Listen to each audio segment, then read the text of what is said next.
Shalom semuanya, bagaimana kabarnya? Baik, amin.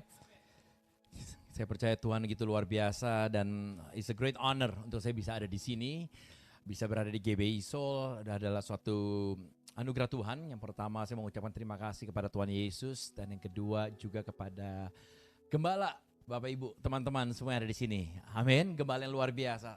Siapa yang sayang dengan Gembala saudara? Boleh angkat tangannya. Sayang semua, amin. Oleh karena itu dengan segala kerendahan hati, saya boleh nggak ajak mungkin minta pastor boleh bangkit berdiri terlebih dahulu dengan istri yang ada di belakang. Boleh bangkit berdiri terlebih dahulu. Dan kita semua sebagai jemaat Tuhan, sebagai anak-anak Tuhan, saya percaya sebagai seorang pastor di tempat ini, itu tidak mudah. Mungkin saudara selalu melihat pastor, tadi ibu namanya siapa Pak? Ibu Susan, selalu tersenyum. But I know sometimes di dalam kehidupan seorang mission pastor akan ada namanya ups and down. Ada saatnya mungkin mereka mau give up. Mereka udah mau melepaskan semua. Mereka bertanya dalam banyak hal. Tapi the fact mereka bisa tetap setia sampai hari ini, saya percaya ada maksud dan rencana Tuhan. Oleh karena itu dengan segala kerinduan, saya mau ajak kalian semua pandang dulu, pandang mereka berdua. Pandang tampang mereka, berikan senyuman yang terbaik, jangan jutek. Dan dalam kehitungan yang ketiga, kita katakan sarang yuk sama mereka semua mau. Amin. Amin gereja Tuhan. Oke, 1, 2, 3. Kita katakan sarangeo kepada mereka. Dan kita beri tepuk tangan yang paling meriah kepada Tuhan Yesus. So thank you so much Pastor Dedi, Ibu Susan. Thank you for your heart. Untuk bisa ada di bangsa Korea ini begitu luar biasa. Perkenalkan, pepatah katakan ya, tak kenal maka tak sayang. Perkenalkan nama saya JJ Simko Putra. Praise God, saya sudah menikah. Emang kalau lihat dari tampak kelihatan masih muda, praise God. Nggak ada yang memuji juga nggak apa-apa. Emang saya muji diri saya sendiri saja. Saya sudah menikah dengan istri saya 17 tahun. Pernah kaget kan? Nggak nyangka kan? Nanti saya kasih tahu resepnya ya. Ada di nomor di bawah sini. Saya sudah menikah, praise God, dengan istri saya. Saya sekarang umur 43 tahun. Istri saya umurnya masih 40. Kami sudah menikah 17 tahun. And kita diberikan karunia 2 anak. Yang pertama namanya Nicole yang ada di hadapan Bapak Ibu teman-teman semua yang ada di sini. Dia anak pertama saya, yang kedua namanya JT. Mungkin bingung ya, ini namanya JJ siapa gitu. Bukan sok keren karena papa saya sangat kreatif. Ya, papa saya namanya Janto Simko Putra. Nah, karena dia bingung dan dia super kreatif, dia namain anak keduanya, anak pertamanya itu cowok itu Janto Junior. Jadi saya tuh juniornya dia. Karena saya terinspirasi oleh papa saya, makanya inisial saya Janto Junior tuh JJ.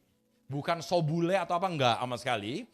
Dan akhirnya waktu saya dikaruniakan anak cowok, saya berikan anak saya juga, karena saya kreatif juga sama seperti papa saya berikan nama anak saya JT.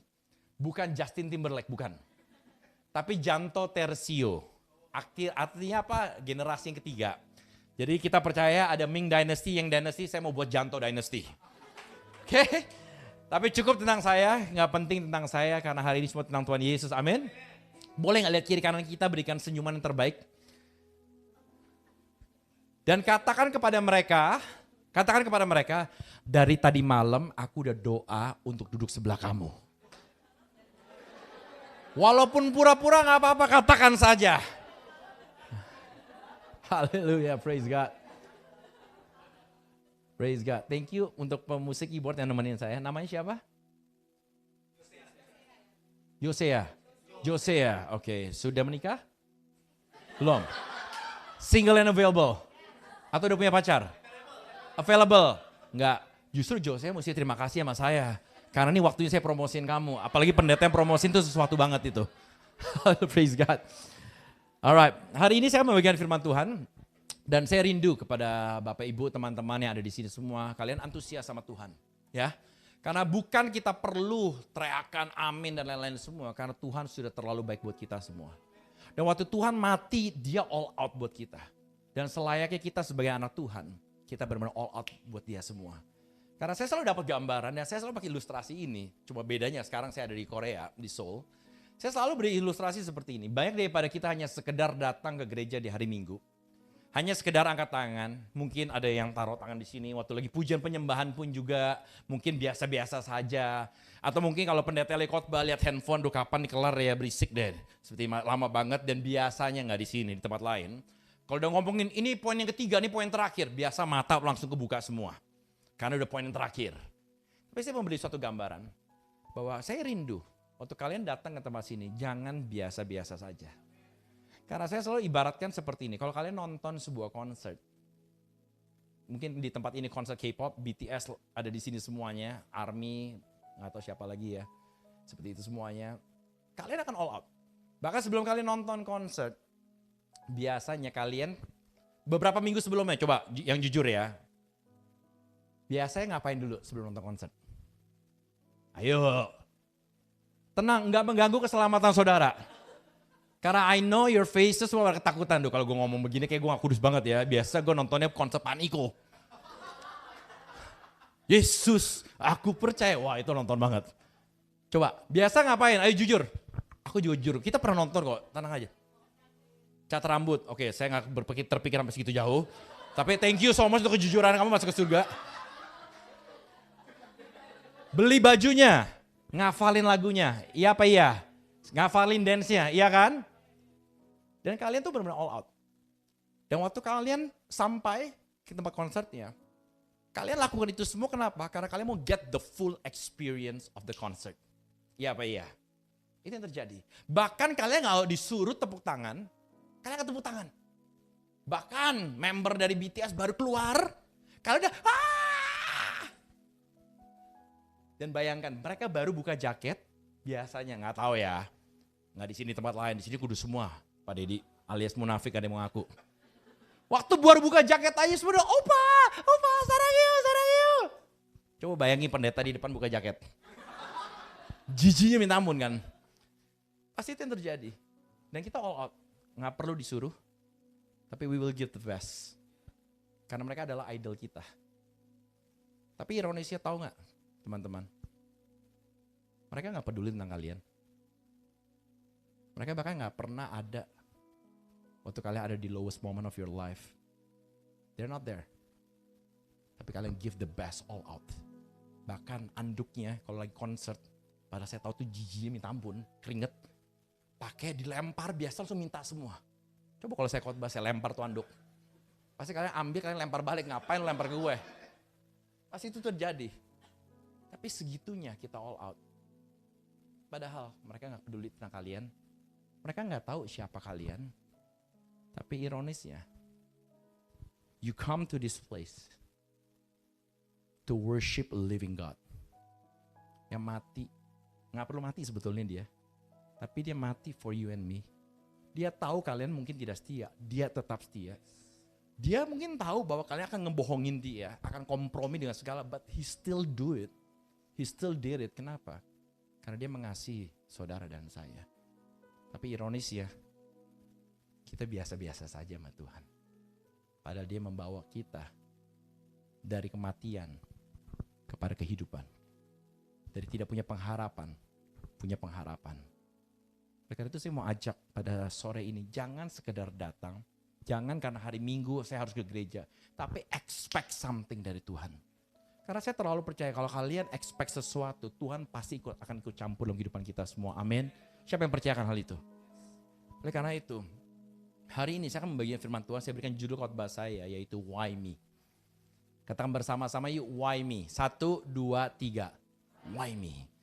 Ini sebuah statement yang mungkin sering kita katakan. Bahkan saya punya cerita tentang keluarga saya, yang tadi mungkin udah lihat fotonya di slide berikutnya. Kita udah melihat, nah ini keluarga saya. Ya, ada anak cewek saya, ada anak cowok saya. Itu ada Justin Timberlake di situ. Tapi saya mau share di story, kenapa? Karena kita suka mesbah keluarga setiap malam.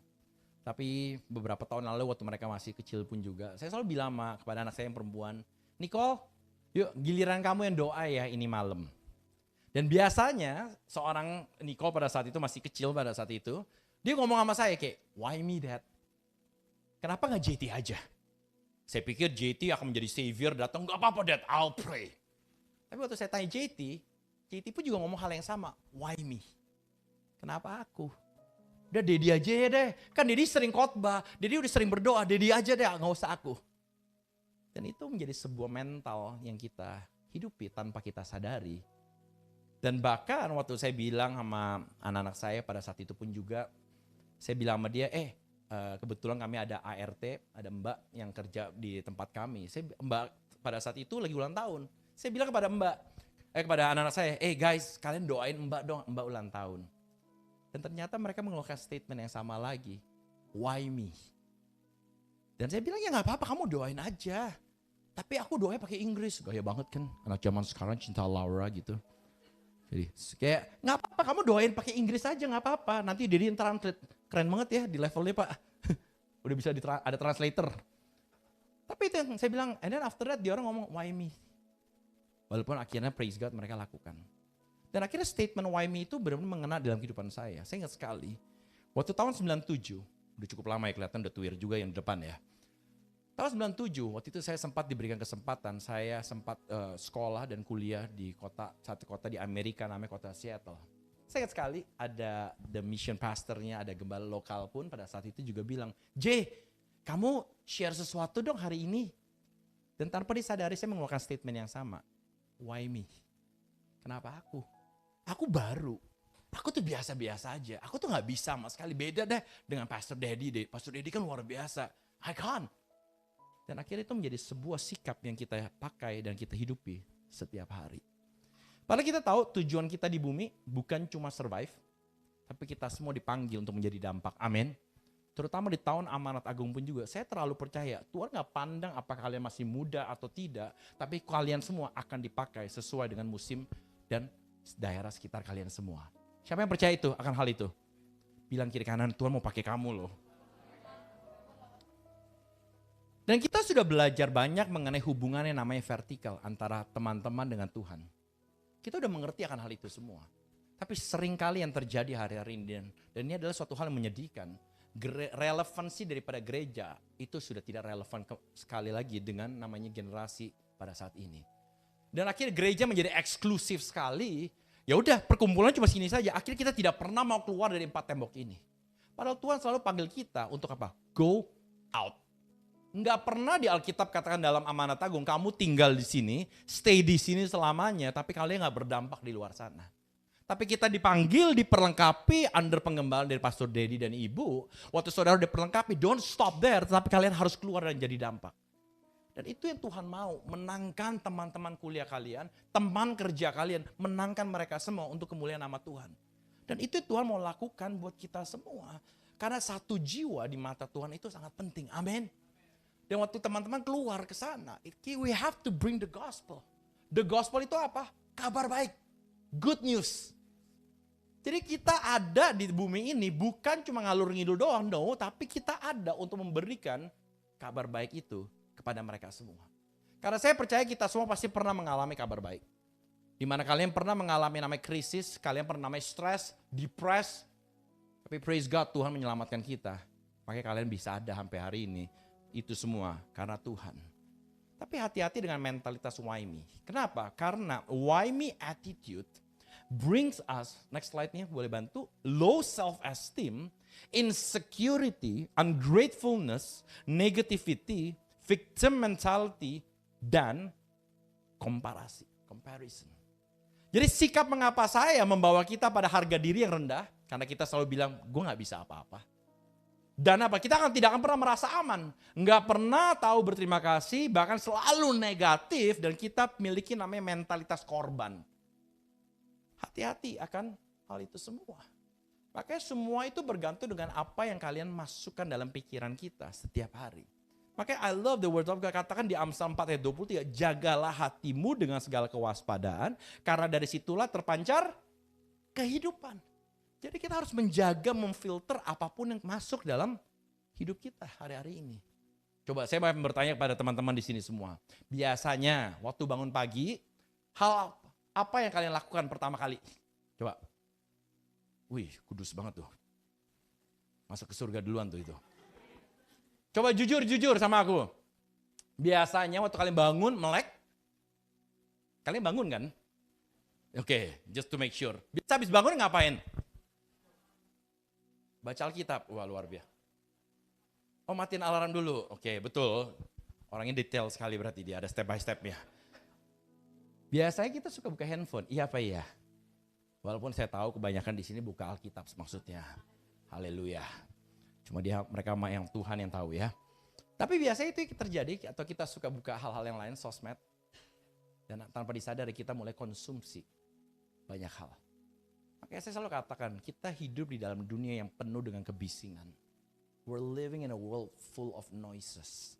Noises bukan semata-mata klakson ya, kayak di Jakarta, di Indonesia itu macet kemana-mana. Di sini nggak, beda banget sini. Tapi apa? Noises of media. Semua kita konsumsi setiap hari. Dan hati-hati waktu kalian mengkonsumsi itu, ada baiknya tapi downside-nya. Kalau kalian tidak kuat menghadapi itu semua, itu akan membuat kalian semakin minder. Kalian akan mulai membandingkan kehidupan kalian dengan orang lain. Dan mulai lihat lagi, akhirnya kalian selalu katakan, rumput tetangga lebih hijau ya. Dan akhirnya kalian stres. Dan waktu orang suruh kalian sesuatu, why me lagi?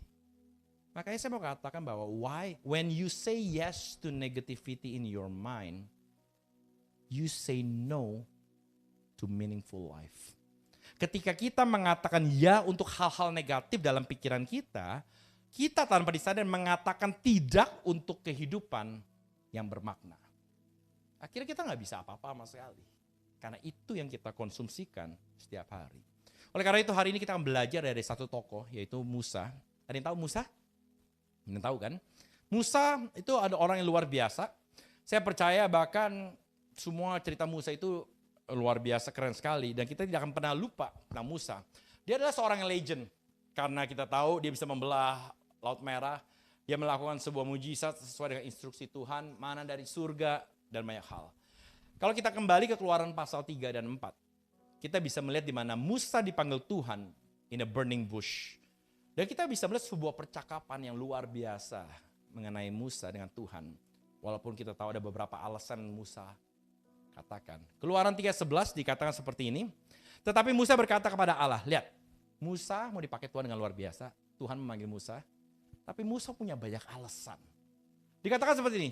Tapi Musa berkata kepada Allah, ini alasan pertama. Siapakah aku ini? Maka aku yang akan menghadap Firaun dan membawa orang Israel keluar dari Mesir. Lalu firman-Nya, bukankah aku akan menyertai engkau? Inilah tanda bagimu bahwa aku yang mengutus engkau. Apabila engkau telah membawa bangsa itu keluar dari Mesir, maka kamu akan beribadah kepada Allah di gunung ini. Ayat 13, lalu Musa berkata kepada Allah, tetapi apabila aku mendapatkan orang Israel dan berkata kepada mereka, Allah nenek moyangmu telah mengutus aku kepadamu, dan mereka bertanya kepadaku, alasan berikutnya, bagaimana tentang namanya? Apakah yang harus kujawab kepada mereka? Firman Allah kepada Musa, aku adalah aku. Lagi firman-Nya, beginilah kau katakan kepada orang Israel itu, akulah aku telah mengutus aku kepadamu. Boleh katakan amin? Coba saya mau ajak teman-teman bayangkan. Kalau Tuhan sedang berbicara kepada kita secara langsung, untuk mengajak kita semua berpartner dengan Tuhan, bagaimana perasaan yang ada di sini? Coba, kalau Tuhan tiba-tiba katakan, saya mau berpartner dengan kamu, saya akan melakukan suatu hal yang besar di dalam kehidupan kamu. What do you feel? Coba yang tadi worship leadernya deh. Kalau siapa namanya? Wilson. Kalau Tuhan bilang aku mau pakai kamu dengan luar biasa Wilson. Bagaimana perasaan Wilson? Coba. Deg-degan dan merasa tidak layak. Oke, thank you so much. Nah, berikutnya namanya siapa? Talia. Kalau Tuhan mengatakan, Talia, aku mau pakai kamu akan nyanyi ke bangsa-bangsa. Dan dipakai dengan luar biasa. Bagaimana perasaan kamu? Takut. Tapi ada rasa excited gak sih tadi Wilson sama Talia? Of course excited dong. Mungkin kalian takut, tapi kalian mungkin akan berkata kayak, oke Tuhan, kalau gitu pakai aku akan ikut. Walaupun aku takut sebetulnya. Semestinya kita excited akan hal tersebut. Tapi lihat respon dari seorang Musa. Kita ke Keluaran 4 ayat 1. Lalu sahut Musa, bagaimana jika mereka tidak percaya kepadaku? Dan tidak mendengarkan perkataanku, melainkan berkata, Tuhan tidak menampakkan diri kepadamu. Ayat kedua, Tuhan berfirman kepadanya, apakah yang ada di tanganmu? Jawab Musa, tongkat. Kita lompat ke ayat 6. Lagi firman Tuhan kepadanya, masukkanlah tanganmu ke dalam bajumu. Lihat nih. Dimasukkannya tangannya ke dalam bajunya, dan setelah ditariknya keluar, maka tangannya kena kusta putih seperti salju. Tetapi Tuhan tidak stop sampai di situ. Sesudah itu, dia 7, masukkanlah tanganmu kembali ke dalam bajumu. Musa memasukkan tangannya kembali ke dalam bajunya, dan setelah ditariknya keluar, maka tangan itu pulih kembali seperti seluruh badannya. stop di situ dulu. Lihat gak? Sebelum Tuhan ngasih tugas, sesuatu tugas kepada kita semua, bahkan Tuhan udah kasih perform miracle terlebih dahulu, bahwa tenang saya kalau aku mau pakai kamu, I'll be with you. Dan Tuhan udah kasih lihat. Seharusnya respon Musa bagaimana Bapak Ibu? Lebih confident gak? Dikasih loh life experience, life miracle loh. Masukin tangan, keluarin kusta. Masukin tangannya kembali, keluarin lagi, tiba-tiba sembuh. Mesti dia benar-benar all out dan dia percaya Tuhan akan pegang kendali atas hal ini semua. Kita lompat ke ayat 10. Lalu kata Musa kepada Tuhan, Tuhan, aku ini tidak pandai bicara. Dahulu pun tidak. Dan sejak engkau berfirman kepada hamba-mu pun tidak. Sebab aku berat mulut dan berat lidah. Tetapi Tuhan berfirman kepadanya, siapakah yang membuat lidah manusia? Siapa yang membuat orang bisu atau tuli? Atau membuat orang melihat atau buta? Bukankah aku huruf besar Tuhan, yakni Tuhan? Oleh sebab itu pergilah, aku akan menyertai lidahmu dan mengajar engkau apa yang harus kau katakan. Tetapi Musa berkata, alasan lagi. Tuhan, utuslah kiranya siapa saja yang pantut kau utus, yang harus kau pakai untuk membuat tanda-tanda mujizat. Lihat gak Bapak Ibu, Saudara? Kalau saya jadi Tuhan, mungkin saya gedek juga sama nih orang ya. Saya toel juga si Musa. Gue udah lakukan mujizat, gue udah kasih lihat segalanya. Don't worry, aku akan nemenin kamu. Aku akan menyertai kamu kemana kamu berada. Tapi Musa, itu gak ada bedanya sama kita. That's what I love about the Bible. Kenapa? Karena Alkitab cerita bukan cerita orang-orang hebat. Tapi cerita orang-orang biasa. Karena punya Tuhan yang luar biasa. Membuat segala sesuatu yang dari biasa saja menjadi luar biasa. Amin. Karena kehidupan kita bukan tentang kita semua. It's always been about Him. Dan semua kemuliaan untuk Tuhan. Jadi kalau Tuhan mau pakai kita nggak perlu khawatir. Dan kita bisa melihat beberapa contoh. Ada 5 alasan yang Musa perbuat. Lihat nih, mirip kayak kita. Kalau misalnya Pastor Dedi dapatkan sesuatu, dia bilang, Dahlia kamu mau pakai lebih lagi. Langsung bilang, emang gue siapa Pastor, gue bisa apa? Aduh aku nyanyi pun masih begini. Akhirnya kita selalu berkata seperti itu. Dan kita merasa kita nggak bisa apa-apa. Udah mendingan dia aja deh, dia kayak lebih oke. Bahkan apa? Bagaimana tentang namanya? Bagaimana kalau aku lakukan itu mereka gak percaya sama aku? Aku tidak pada bicara. Ini biasa nih klasik buat orang introvert. Selalu bilang enggak, kalau yang extrovert mah gampang.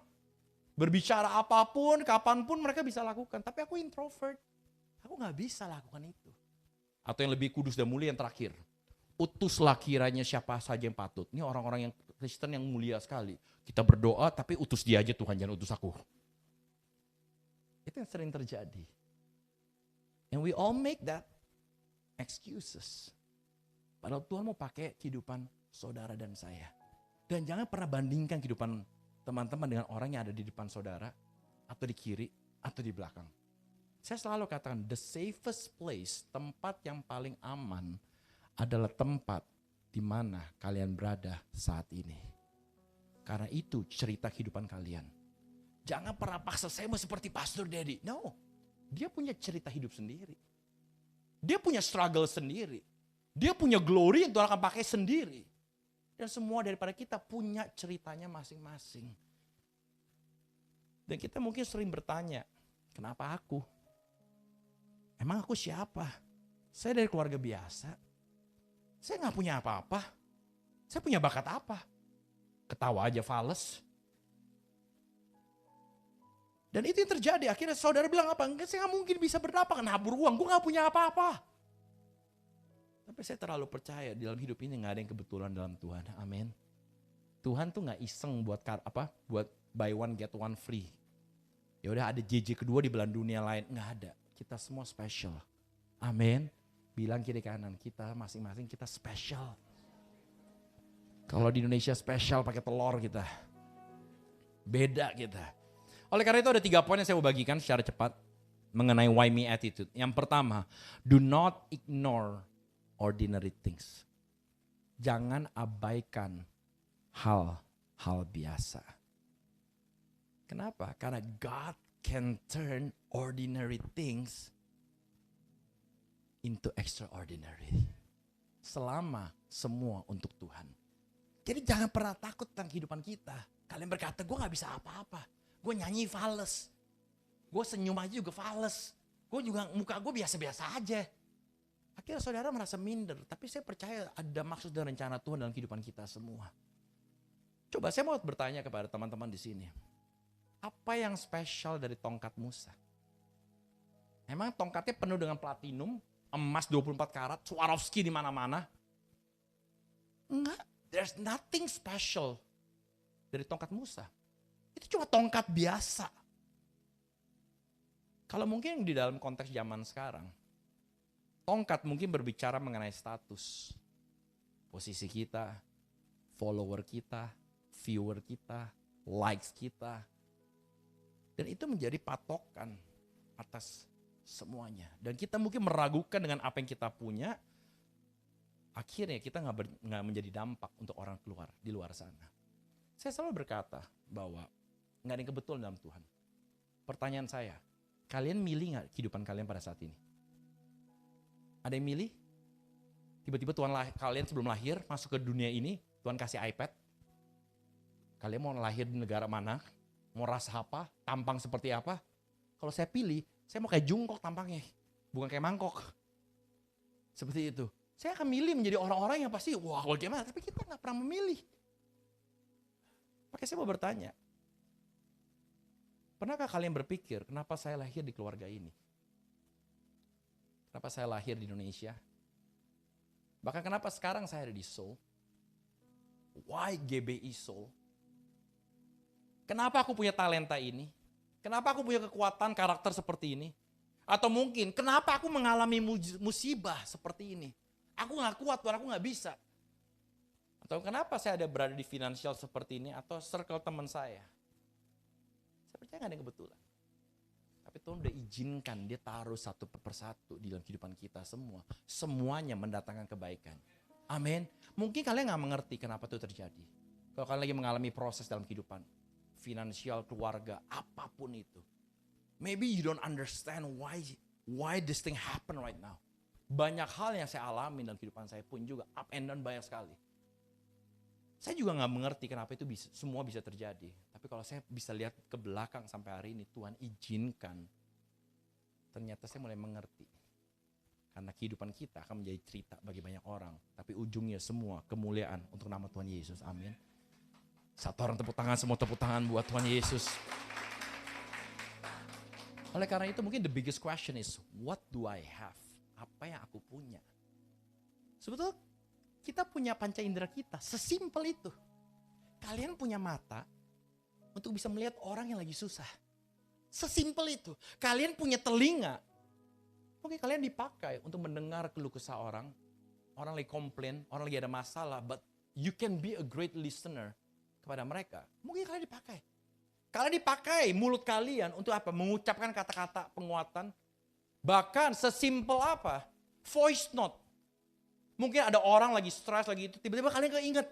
Habis itu kalian bilang, bro sis. Kalian buatkan voice note. Sesimpel itu. Kalian gak pernah ngebayangkan apapun. Mungkin kalian kelihatan itu biasa saja. Tapi selama itu disertai Tuhan, itu akan menjadi luar biasa. Karena saya lakukan itu. Mungkin saya gak bisa menghampiri si A, si B karena distance dan lain-lain semua. Tapi saya bisa lakukan voice note. Dan saya mendapatkan kesaksian pun juga dari mereka. Thank you so much for your voice note. Tadi mungkin aku udah mau down. Aku udah stres. Tapi waktu kamu doakan di voice note. Aku mendapatkan kedamaian. As simple as that. Jadi kalian gak usah selalu berpikir, wah gue mesti ada panggung dulu baru gue bisa berdampak. Gue mesti nyanyi di stadium dulu baru gue bisa berdampak. No. Tuhan bisa pakai kita di mana saja, kapan saja. Dan jangan pernah abaikan hal kecil. Kalian punya tangan. Untuk apa? Bisa merangkul seseorang yang lagi nangis. Bisa mendoakan seseorang. Kalian punya kaki.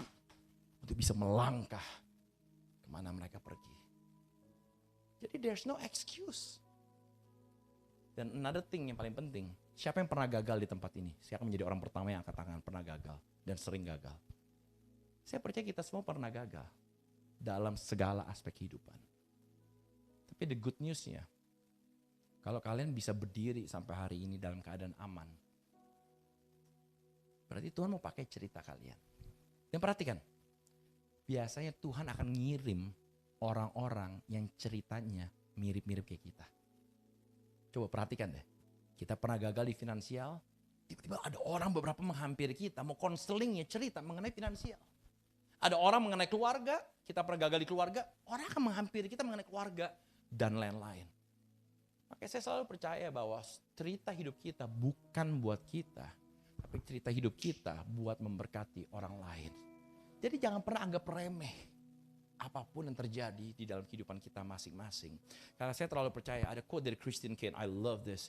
Dikatakan seperti ini, God is able to take the mess of our past. Tuhan mampu mengambil kekacauan di masa lalu kita dan mengubahnya menjadi sebuah pesan.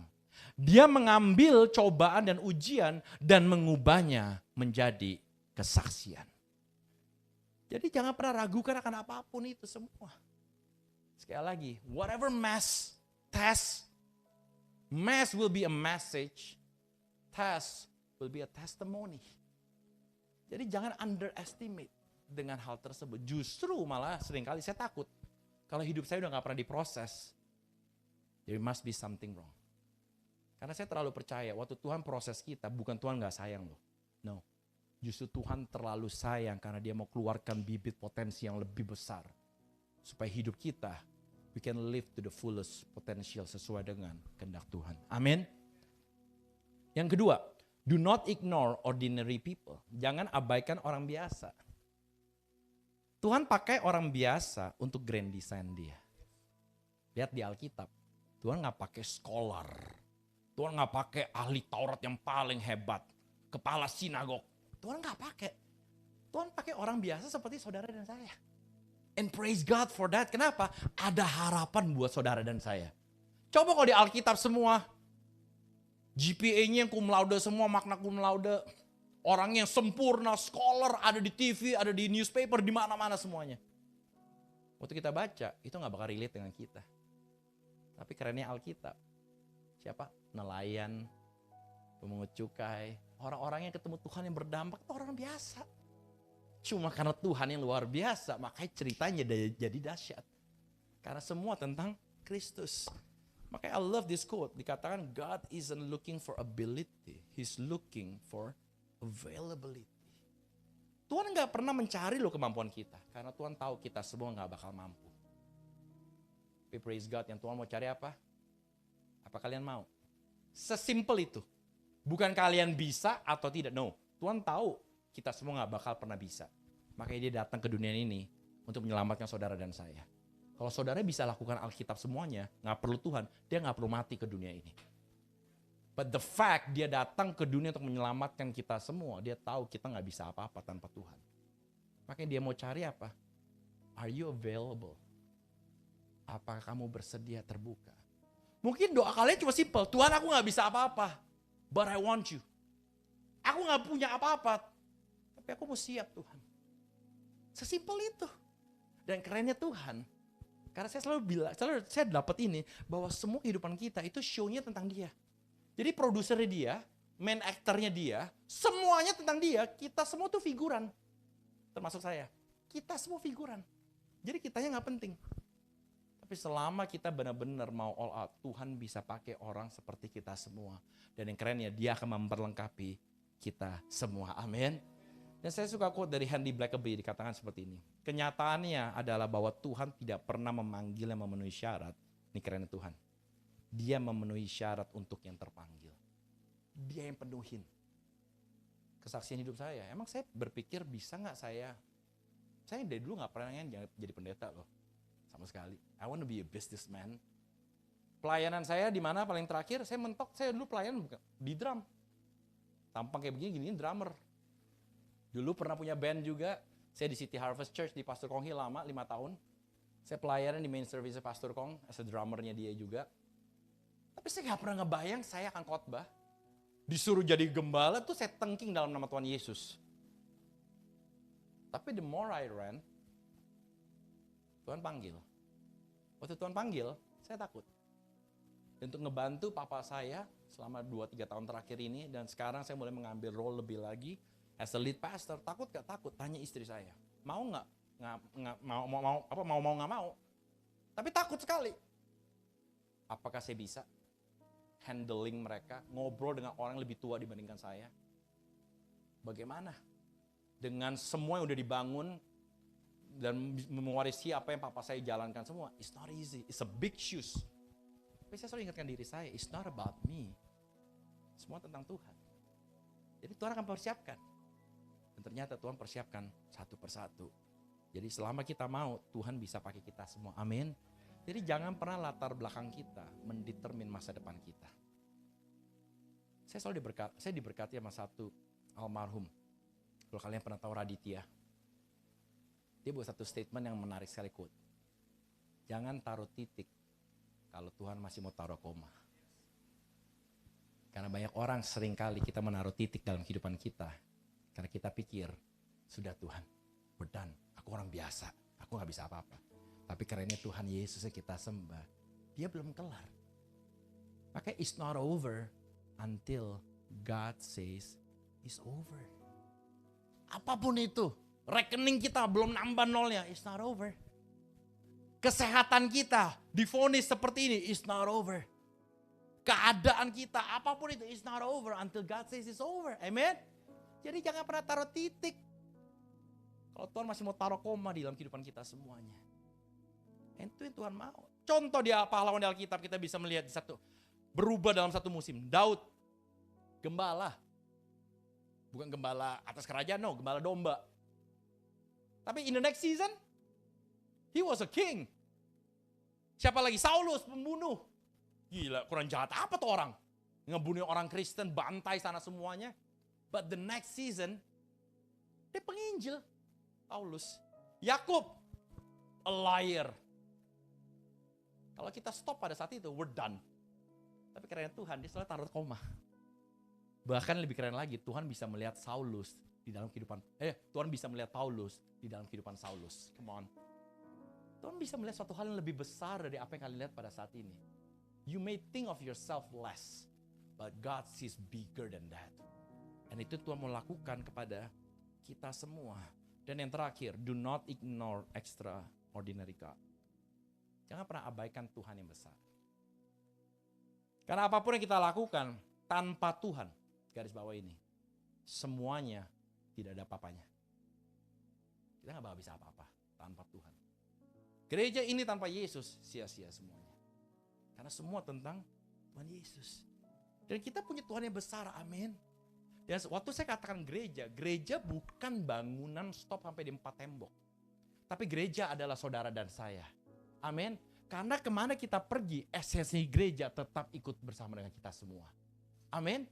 Oleh karena itu, gereja bisa berdampak di marketplace, di kuliah kalian, di keluarga. Kenapa? Kalian membawa esensi gereja kemana kalian pergi.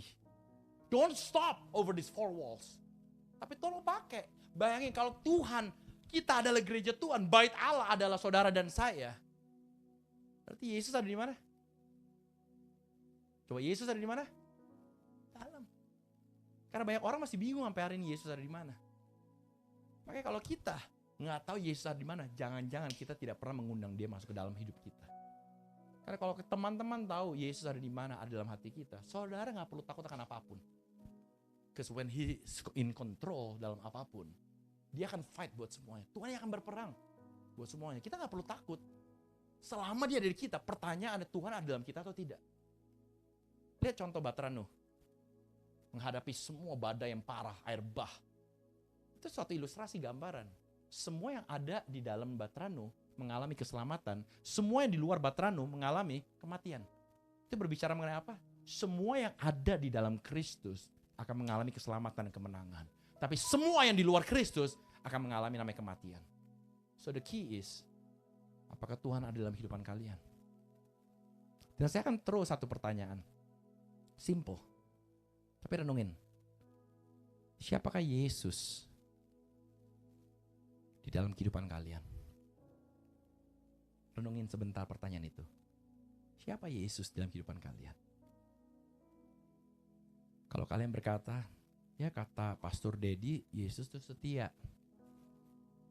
Kata Bu Susan, Yesus tuh baik. Tapi saudara gak pernah ngalamin Yesus. Hati-hati. Karena saya terlalu percaya pengalaman dengan Kristus. Satu pengalaman. Yesus tuh gak butuh 50 KKR. Yesus gak butuh ratusan atau apapun itu. No. Dia cuma butuhkan apa? One touch. One moment. One experience. Akan mengubah segalanya dalam kehidupan kita. Cuma tergantung apakah kita mau meresponi atau tidak. Dan saya mau mengingatkan kepada kita berikut nama-nama daripada Tuhan. Masih banyak sekali. Jadi saya katakan kita adalah bait Allah. Amin. Tanpa disadari, the Lord will provide ada di dalam hati kita. Karena Tuhan ada dalam hati kita. The Jehovah Rapha, the Lord will heal. Bagi kita yang sakit, kita gak perlu takut. Tuhan akan menyembuhkan. Jehovah Shalom, kalian lagi galau, lagi stres, you don't have peace, praise God. Dia ada dalam kehidupan kita. Bahkan apa? The Lord our banner, Tuhan panji kita, Tuhan gembala kita, Tuhan selalu hadir, dan masih banyak lagi. Bayangkan semua nama itu ada di dalam satu nama, itu nama Yesus Kristus. Dan dia ada dalam kita. Makanya lagu yang tadi dinyanyikan oleh Well, Christ is enough, itu bukan cuma sekedar lagu, no. Bahwa benar-benar emang Christ itu udah cukup. Karena salib Kristus tuh gak murah kan loh Bapak Ibu. Karena kita terlalu abuse dengan namanya salib. Kalau saudara pakai kalung salib yang besar, gak penuh dengan diamond dan lain-lain semua, anting salib. Akhirnya kita udah terbiasa dengan namanya salib. Tapi kalau kita mengerti apa yang salib sudah lakukan buat saudara dan saya, kita tidak akan biasa-biasa dengan Tuhan. Walaupun kita akan tetap mengalami proses, walaupun kita tetap akan bergumul, tetapi semakin serupa seperti Kristus. Jadi kita gak perlu takut akan apapun. Makanya ini tugas kita sebagai anak-anak Tuhan di tempat ini. Kalau saudara udah ditempatkan di kuliah, di tempat kerja kita, dimanapun saudara berada. Saya suka quote John MacArthur, katakan, you are the only Bible some unbelievers will ever read. Next slide-nya boleh bantu? Kita adalah satu-satunya Alkitab yang akan dibaca oleh orang-orang yang tidak percaya. Mungkin akan banyak orang yang mungkin tidak akan pernah datang ke sini. Karena satu dengan dua hal. Kalau di Indonesia banyak terjadi. Mungkin, maaf, karena agama dari seberang dan lain-lain semua, mereka takut karena keluarga. But they believe in Jesus. Kalian adalah satu-satunya Alkitab berjalan yang dapat share His value, His kingdom kepada orang di sekitar kita. Dan bahkan Billy Graham katakan apa? We are the Bible, slide berikutnya, the world is reading. Kita adalah Alkitab yang sedang dibaca dunia. Kita adalah pernyataan iman yang dibutuhkan dunia. Dan kita adalah khotbah yang diperhatikan dunia. Saya belajar satu hal. The greatest evangelism, maaf, itu bukan di atas mimbar di sini. Karena terlalu banyak orang memakai mimbar sebagai satu topeng. Tapi the greatest evangelism bukan berbicara lagi loh, no. Karena kita udah terlalu banyak bicara dan menipu orang dengan perkataan kita. But the greatest evangelism, when you start opening yourself, tindakan kita yang akan berbicara tanpa kalian perlu berbicara. Tapi orang bisa melihat, kok kamu disakiti, kok lu mau ngampunin dia? Kok bisa? You lagi ngalami banyak masalah, but you still have peace. Kok bisa? Itu yang akan berbicara kepada banyak orang, bukan perkataan kita. Karena kita udah terlalu banyak berkata-kata. But this is the time the church lebih banyak buka kehidupan kita, gaya hidup kita yang berbicara kepada mereka. Amin. Oleh karena itu, saya berdoa dan rindu di tempat ini. Jangan menganggap diri kalian kecil. Apalagi GBI Soul merasa, wah kita cuma GBI Soul. No. I believe Tuhan akan pakai sesuatu yang luar biasa. Dan saya berdoa waktu kita udah mengerti yang pertama, jangan pernah abaikan hal-hal biasa. Yang kedua, do not ignore ordinary people. Dan yang ketiga, do not ignore extraordinary God. Oleh karena itu, sikap kita akan berbeda. Dari yang tadi awalnya kalian katakan, why me? Why me? Tapi karena kalian tahu ada 3 hal. Kita belajar 3 hal. Akhirnya kalian membuat statement, why not? Why not? Tuhan mau pakai aku, why not? Aku gak bisa apa-apa, why not? Karena I believe Tuhan akan lakukan sesuatu yang luar biasa. Amin. Siapa yang percayakan hal itu? Bilang ke kiri kanan, Tuhan mau pakai kamu sekali lagi. Amin. How many of you guys are blessed with the words? Itu semua diberkati, amin. Oleh karena itu jangan pernah menganggap rendah tentang diri kalian semua. Dan saya mau berdoa buat kalian Biasanya kelar jam berapa Pak Dedi? Pastor Dedi? 4:30 ya? Oke. Alright. Can we just sing Goodness of God? Ya. Saya mau ajak kita bangkit berdiri bersama-sama. Kita akan lakukan 2 hal secara cepat saja. Yang pertama kita akan nyanyikan lagu ini dari chorusnya saja. All my life you have been faithful, you have been so good. Sudah itu saya mau ajak kita semua untuk berdoa secara pribadi. Karena saya selalu katakan, JJ itu gak bisa apa-apa. Jangan lihat saya. Saya orang biasa, manusia biasa. Tapi saya berdoa benar-benar yang terpenting bukan tentang khotbah saya. Tapi yang terpenting adalah bagaimana teman-teman meresponi khotbah. Dan saya mau beri encouragement. Kita gak pernah bisa mengubah masa lalu kita. Kita cuma bisa menganalisa, mengevaluasi. Tetapi praise God, saudara bisa merubah masa depan saudara dengan respon kita pada saat ini. Oleh karena itu, let's sing this song together, church. All my life you have been faithful, you have been so good. Let's sing it together.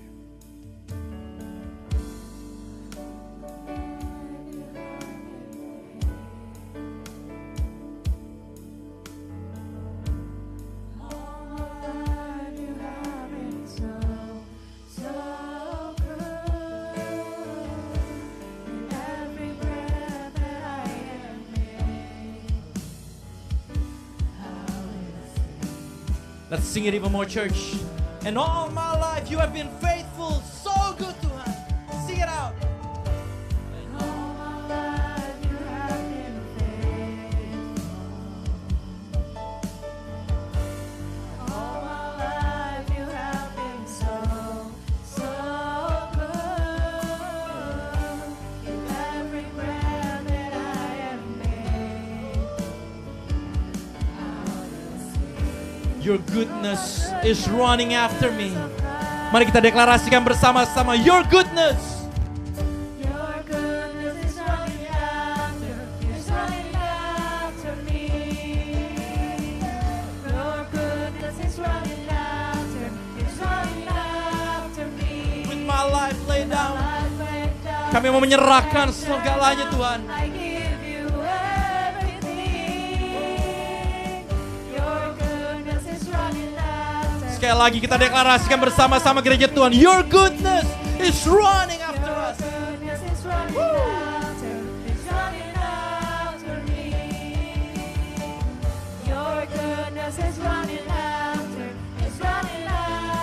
me. With my life laid down, I surrender now. I give you everything. Your goodness is running after. Mari jemaat Tuhan saja, angkat kedua tangan kita bersama-sama. All my life.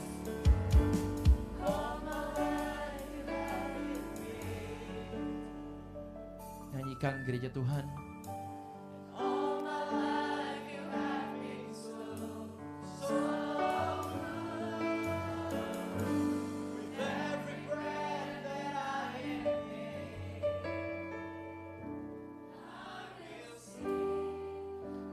Untuk terakhir kalinya, all my life.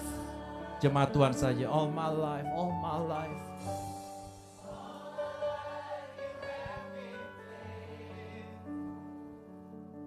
Oh baik Tuhan.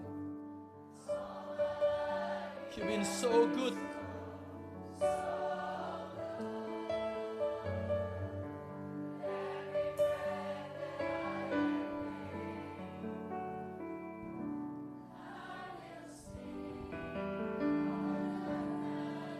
Pejamkan mata kita, jangan lihat kiri kanan. Terima kasih Tuhan Yesus untuk sore yang indah. Hamba-Mu sudah selesai. Sekali lagi hamba-Mu terbatas Tuhan. Hamba-Mu manusia biasa. Tapi kami percaya Tuhan pada hari ini kami tidak mau biasa-biasa dengan Engkau. Kau tahu apa yang kami takuti. Kau tahu kekhawatiran kami. Kau tahu ketakutan kami. Pada sore hari ini Tuhan, kalau ada dari kami yang takut, putus asa, bolehkah jemaat Tuhan doa secara pribadi? Apapun itu, ambil sebentar, waktu sebentar, 1 menit ke depan. Doa secara pribadi untuk apapun itu. Whatever your worriness. Tuhan ada dalam hati kita. Mungkin orang tua gak ada yang tahu. Kakak adik gak ada yang tahu. Tapi Tuhan tahu kedalaman hati kamu. Dan Tuhan mau katakan, you are not alone.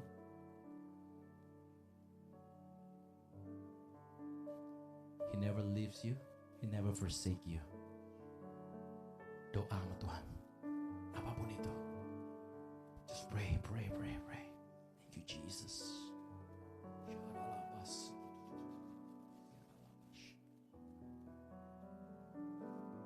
you, Jesus. Jamah kami Tuhan. Jamah kami pada saat ini. Apapun itu Tuhan. You know them. Peluk mereka. Gandeng mereka. Biar hadirat-Mu mengalir di tempat ini. Menjamah setiap mereka Tuhan.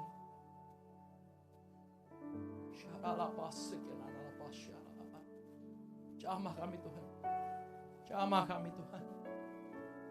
Ini kami Tuhan, pakai kami Tuhan. Pakai kami Tuhan. Ampuni kami Tuhan kalau kami sering punya banyak alasan Tuhan. Kalau Tuhan sedang memakai setiap kami Tuhan. Thank you Jesus. Saya mau ajak kita taruh tangan kita di dada masing-masing.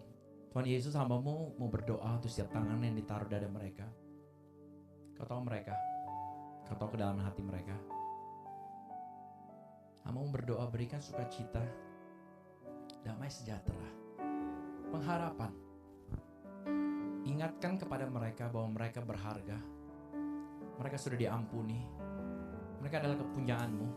Dan mereka adalah anak-anak-Mu Tuhan Yesus.